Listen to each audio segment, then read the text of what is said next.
Ladies and gentlemen, and boys and girls, from Eric Lima Shenanigans of 1977, it's Tuesday, and you know what that means. It's time for the NXT Event Center Wrestling Report. And now here's the man that will bring you all the wrestling happenings from the WWE Superstars of tomorrow, Eric M. Lima.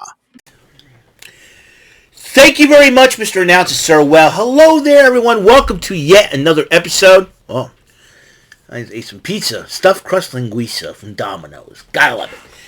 Anyways, welcome to yet another episode of Eric Lima Shenanigans of 1977, episode 2120. I meant to do this last night, but a lot of things, my brain started getting tired and all that good stuff, and I figured if I want to do this wrestling report right, I better do it the next day. So we're going to talk about what happened last night on NXT. And NXT every Tuesday night, NXT on the CW network. I'm always looking forward to what the craziness is all about on NXT, ladies and gentlemen. And believe me, there's been crazy stuff going on in NXT. I thought it would be really cool. Let's see what's going on in NXT. As you know, Stephanie Vaquer is already making history, folks. She is the first ever women's double champion in NXT history by capturing the NXT Women's Championship and the North American title. And she's defending the NXT Women's World title against Jaida Parker, a fast-rising upstart with a little bit of an attitude. No, Jaida Parker reminds me a lot of Bianca Belair, but she's got a little bit more attitude than Bianca does. Jaida Parker is one, and people love her. This crazy part is she acts like a heel, but people are starting to love this young lady. This young lady is not only very beautiful, very athletic, and the future of the women's division in the WWE. My personal opinion on that matter, because right now the women's division's been stacked. It's been seriously stacked in NXT to the point where to the point where I'll tell you after the end of the show here. These two ladies fought it out. Ava, and along with the rest of the women's division, were watching the matchup, and Jordynne Grace gets involved during the match. And remember, last week, Jordynne Grace was blindsided by Jaida Parker when Jordynne Grace went to go challenge Stephanie Vaquer. But that caused Jaida Parker in the end, as Vaquer retains the title. Jaida Parker makes a beeline towards Jordynne Grace, with referees and security separating the two. Well, while that was going on, Fatal Influence attacked Stephanie Vaquer after the matchup. As you know, later on, Fallon Henley will be challenging Vaquer for the Women's North American Championship, which ought to be very interesting given her condition. Trick Williams was confronted by Javon Evans. Javon Evans says he's trying to warn him of Dark State. Javon Evans says, no, I know what you're all about. And Javon Evans tried to explain himself, and Trick Williams is obsessed with the NXT Championship again. Victor Taylor Perry, who is the teacher from the wrestling club in Brooklyn, New York, he said something on X that could be very interesting. Could Trick Williams be the leader of Dark State? Or I'm thinking Javon Evans could be, because he is young, and you're talking about the young PC, wrestlers that formed Dark State. There'll be Osiris Griffin, Shaquan Sugars, Dion Lennox, and Cutler James. So, is there a leader in Dark State? Would Trick Williams be the guy, or could Javon Evans be the guy, or has Obafemi gathered that army? Who knows what's going on? The mind games that Dark State plays is going to be very interesting. Already, I mean, Dark State could tip the balance of power to whomever comes out as NXT champion. So that's going to be a situation Trick Williams may be looking into.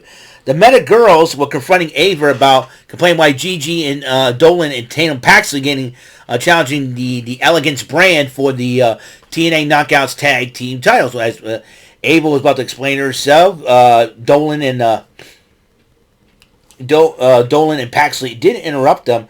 But then, as Ruka and Zarya's about to say something, Lash Legend tells them to sit down. And Vic Joseph had a sit-down interview with Ricky Saints. And as you know, Ricky Saints was about to explain, himself and why he's here. Many people say he doesn't belong here. But he gets interrupted by another former AEW wrestler in Shawn Spears, who is the current NXT Men's North American Champion, and starts, talking to Saints, and Saints is like, really? He wants Ricky Saints to join the culling. Ricky Saints says, nah, I'm out for myself, and this time around, hey, I'm coming. I'll take that title faster than you get it. And so, he goes, are you sure you want this? And you see Nico Vance, Brooks Jensen, and Izzy Dane show up. And I applaud Ricky Saints in this situation. Ricky Saints wants to make an impact, no pun intended. You want to be the North American champion, this is how you do it. You know what I mean? So, if you want to make a name for yourself in NXT, go out and challenge the champion. That's how you do it. When you came in, go out and challenge some of the best of the best. This is where it's at. Ricky Saints knows what he's doing. If I were Shawn Spears, I would take him up on that offer. Give him that opportunity. Give him that chance. And then Wesley, Tyreek Igwe, and Tyson DuPont were talking about it, insulting Ricky Saints, and then he goes, they started dissing Andre Chase. Cale Dixon and Ryan Connor stood up for him. And then Ethan Page says something. And then Andre Chase confronts Page. Will teach you that lesson. Hank Walker and Tate Ledger were talking to the Motor City Machine Guns about, advice on how to become a great tag team, and they went out there against the team of Tyson DuPont, Tyreek Igwe, and because of Wes Lee getting involved while Motor City Machine Guns watching the match from backstage, Igwe and DuPont did pick up the victory. Now, Stephanie Vaquer was getting checked out by the medical staff, and she had her ribs taped up. And she had an ice pack, and then Ava goes, are you sure about this? And said, listen, I'm a fighting champion. I am the NXT Women's World and North American Champion. I'm going to defend my titles. I'm going to make history. You know what? Stephanie Vaquer, there's a reason why she's in NXT. She wants to make history. She wants to make an impact. And Ava goes, okay, fine. So, and then Sarah Schreiber interviewed Fraxium, and then she asked Axiom about when he went up against Gunther on SmackDown in Spain, in Barcelona, Spain. He said it was awesome. It was a great feeling. I'd taken Gunther to his limit. And then Obafemi, they were interrupted by, on the screen, Obafemi arriving to the arena, not in a very good mood, as you can tell. And so the Heritage Cup title was on the line. Lexis King against that boy Bouncy, Mr. Javon Evans. And during the matchup, Obafemi attacked Evans during that matchup, and King wins the matchup. But then when Javon Evans was in the ring trying to recover from the beating that Obafemi gave him, Obafemi was about to go in the ring until the lights went out. Dark State did appear, but Obafemi and Javon Evans were brawling, and then Trick Williams gets into it, hits Javon Evans. I'm starting to think, we're seeing a different side of Trick Williams. So we got to be prepared for anything Williams throws at us. Meanwhile, Gigi Doe and Tatum Paxley took on the Meta Girls. That will be Jakara Jackson and Lash Legend. And so Ruka and Zarya, a.k.a. I like to call them the Wave of Destruction, arrived during the match and probably distracted the Meta Girls. And Dolan and Paxley did pick up the victory, giving them momentum as they tried to go for their TNA Knockouts Tag Team title shot against the Elegance brand, Ash and Heather by Elegance, with the personal concierge, George Eisman, in their corner. And I gotta tell you, Dana Brooke has come a long way, and now she's evolved into Ash by Elegance. She's really evolved ever since arriving in TNA. I think it's gonna be something about TNA. I think we're gonna be talking about it on Rant and Rave tomorrow night. So Tony D'Angelo addresses the family about what to do with Dark State, and then he asks Stax. He says, Stax, he wants to make sure, Stax says, you can trust me. I'm really sure you can trust me. I am your underboss. So, is Tony D'Angelo concerned about betrayal by Stax? I hope not. I think Stax is very loyal to Tony D'Angelo. Maybe Tony D'Angelo is a little bit paranoid after being attacked by Dark State.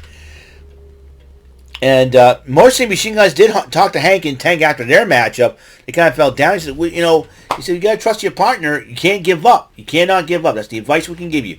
Don't give up. And they said, yeah, we can't give up. And so they were pretty fired up about it. Then Andre Chase went one-on-one with Mr. All Ego Ethan Page, with Ricky Saints joining on commentary. And then after the match was over, which Ethan Page won, Saints did confront Ethan Page after the match, but then Spears blindsides him by nailing him in the head with the North American title, with the Culling standing over him. And Ethan Page has a smile on his face.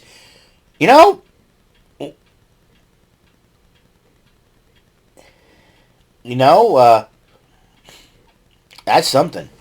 Dark State did address Tony D'Angelo and the rest of the NXT locker room and said, hey, when we come out, everybody's paranoid, everybody's scared.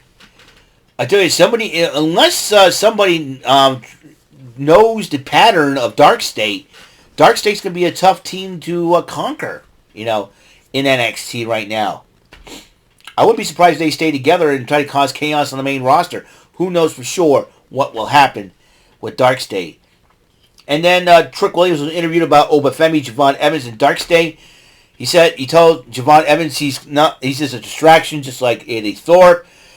He's coming after Obafemi's title, and Dark State is none of his business. Well, I think Trick Williams is leading us on more than we thought. Maybe Victor Taylor Perry from the wrestling school and the wrestling club, I should say, in Brooklyn, New York. He's on to something. Maybe Trick Williams, maybe Trick Williams felt like, hey, he's got to have an army to help him. Who knows? Is Javon Evans behind? The whole. Maybe Javon Evans is behind it because a lot of people are disrespecting him, and he decided, well, I need an army to help me make a statement. Who knows? Now, what about Obafemi? Obafemi's the champion. He probably doesn't need anybody. Look at the size of him. After his match against Moose, that was and it was an excellent matchup indeed. Obafemi right now, he's the man in the guarding the NXT yard.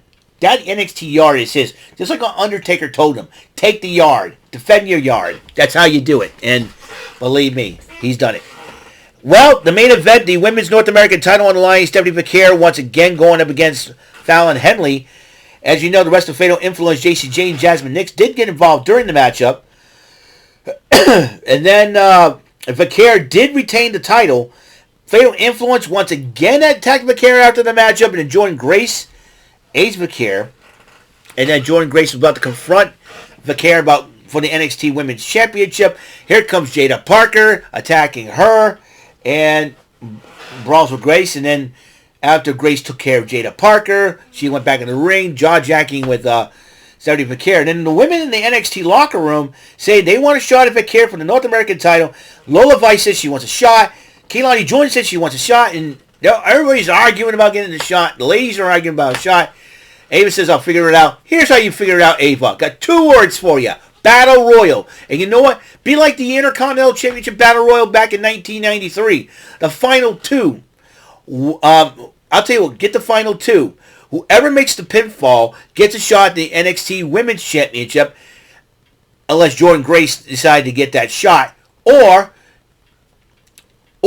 you do this. If Jordan Grace does not get her challenge accepted by Stephanie Vaquer, and if Stephanie Vaquer, I don't care I don't care who it is. Here's the deal. Here's how I would do it. Get all the women of NXT in a battle royal. Whoever final 2 go at it 1-on-1. Whoever makes the pinfall challenges for the NXT Women's Championship, while the runner-up of that match will challenge for the NXT Women's North American title. Now we don't know winners and losers in this matchup.